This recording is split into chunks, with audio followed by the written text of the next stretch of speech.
Hi friends, இன்னைக்கான video நம்ம என்ன பார்க்க போறோம்னா, அதாவது கூலி படத்தோட ரிவ்யூ தான் பார்க்க போறோம். அதுக்கு முன்னாடி உங்ககிட்ட ஒரு சின்ன ஒரு கேள்வி. 2026ல டிவிக்கவா இல்ல ஏடிமிக்கவா இல்ல டிஎம்கேவா இதுல எது இந்த ஆட்சி பிடிக்க போகுது அப்படிங்கறத மறக்காம கமெண்ட் பண்ணுங்க. சரி வாங்க கூலி படத்துக்குள்ள போயிடலாம். எல்லாம் வந்து ஆவணம் இருக்குன்னு நினைக்கிறேன். சொல்றது கூலி படம்லாம் எப்படிலாம் இருக்கு அப்படின்ட்டு நானும் அதே மாதிரி தான் இருந்தேன். சொல்றதுன்னா டிக்கெட் வாங்கிட்டு உள்ள என்ட்ரி ஆகும்போது சினிமா தேட்டர்ல என்ட்ரி ஆகும்போது படம் வந்து நம்ம லோகேஷ் நகரை வச்சு செஞ்சிருப்பாரு. வேறலோட தலைவன் அப்படி செஞ்சு காமிச்சிருப்பாங்க. ஒரு செம்மையா இருக்கும் படம் அப்படின்னு நினைச்சிட்டு இருந்தேன். ஆனா போய் ஏன்டா பார்த்து ஆகி போச்சு. இவ்வளவு ரசிகர் பட்டால் நடிச்சு இந்த படம் வந்து மொக்கையா தாங்க இருக்கு.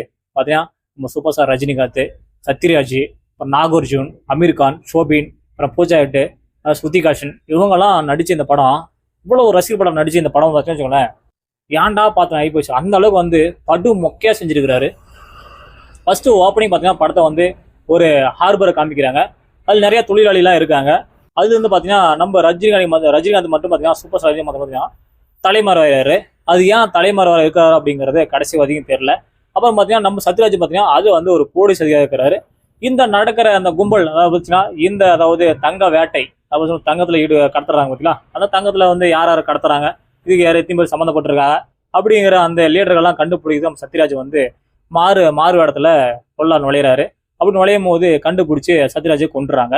அதுக்கப்புறம் தான் நம்ம தலைவரை வந்து என்ட்ரி ஆகுறாரு. அவர் ஏன் இத்தனை நாள் தலைமறைவா இருந்தாரு அப்படிங்கிறது அதுக்கு ஒரு பிளாஷ்பேக்கு. அப்புறம் அதுக்கு ஒரு சின்ன ஒரு இது. அப்புறம் இவங்க பார்த்தீங்கன்னா இந்த பிரின்ஸ் பார்த்தீங்கன்னா வச்சுக்கோங்களேன், எனக்கு ஒரு சமயத்தில் தளபதினு ஒரு படம் ரஜினிகாந்த் வந்தது, பழைய படம். மம்முட்டி நம்ம ரஜினிகாந்த் நடிச்சிருப்பாரு. அவர் பார்த்தீங்கன்னா வச்சுக்கோ தேவா, இவர் சூர்யா. அது பார்த்தீங்கன்னா சத்யராஜ் பேர் அதில் தேவா, இவர் பேர் வந்து சூர்யா. இந்த கதையை ஒப்பிட்டு பார்க்கும்போது ஒருவேளை அந்த கதையை இதில் சுட்டுட்டாரா அப்படிங்கிறது மேபின் எனக்கு அதெல்லாம் டவுட்டாகவே இருக்கு. ஏன்னா கொஞ்சம் அப்படியே விட்டு தூக்கி போட்டிருக்காரு நம்ம லோகேஷ் கனகராஜ். ஆனால் ஏன் இப்படி பண்ணாரு, இந்த அளவுக்கு கொடுமையாக பண்ணி வச்சுக்கார படம் அப்படின்னு நினச்சி பார்க்கும்போது எனக்கு ரொம்ப இதாக சொல்கிறது வெறுப்பாக இருக்குங்க. அதாவது கூலி படத்தையும் லியோவும் ஒப்பிட்டு பார்க்கும்போது எனக்கு தெரிஞ்சு லியோ பரவாயில்ல.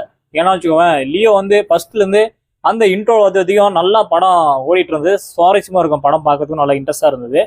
அந்த செகண்ட் ஹாப்பு கூட அந்த இன்ட்ரோ காப்பாக படம் கொஞ்சம் மொக்கையாக கொஞ்சம் சொதவிப்பார். அது அளவுக்கு கொஞ்சம் பார்க்க முடியாத அளவுக்கு இருந்தது. ஆனால் பட் அப்படி இருந்தாலே கொண்டதில் பார்த்தீங்கன்னா அந்த லியோ படம் 600 கோடி கிட்டத்தட்ட நெருங்கிச்சு வசூல். அதுலேயே வசூல் ரீதியாக படம் ஓரளவுக்கு வெற்றிகரமாக ஓடிச்சு. ஆனால் இந்த படம் பார்த்தீங்கன்னா கூலி படம் அப்படி ஓடுமான்னு பார்த்தீங்கன்னா கண்டிப்பாக ஓடாது. ஏன்னா அந்த அளவுக்கு நம்ம ரஜினிகாந்தை வந்து செஞ்சுக்கார் லோகேஷ் கனகராஜ். தேவையில்லாமல் ஒரு இன்ட்ரோலு, அதில் வந்து நம்ம சிவகார்த்திகேயன் வேற, அதுல எல்லாம் பார்த்தீங்கன்னா கமல்ஹாசன் வேற.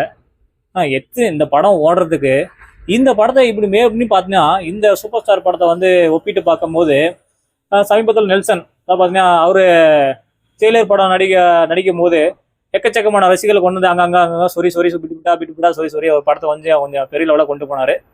அந்த ரேஞ்சில் இந்த படம் கொஞ்சம் இவரும் வந்து ஆசைப்பட்டார் நினைக்கிறேன். நிறைய ரசிகர்லாம் அங்கங்க கொஞ்சம் இன்ட்ரோவில் கொடுக்கலாம், கொஞ்சம் சொல்றது வெளியே சொல்றது நம்ம நாகார்ஜுனும் சரி, நம்ம அமீர் கானும் சரி, இவங்கெல்லாம் கொஞ்சம் அங்கங்க நுழைச்சா படம் கொஞ்சம் வெறியா சொல்றது வேலைவெல்லாம் ஓடும் அப்படின்ட்டு லோகேஷ் கனகராஜ் எதிர்பார்ப்போ போல.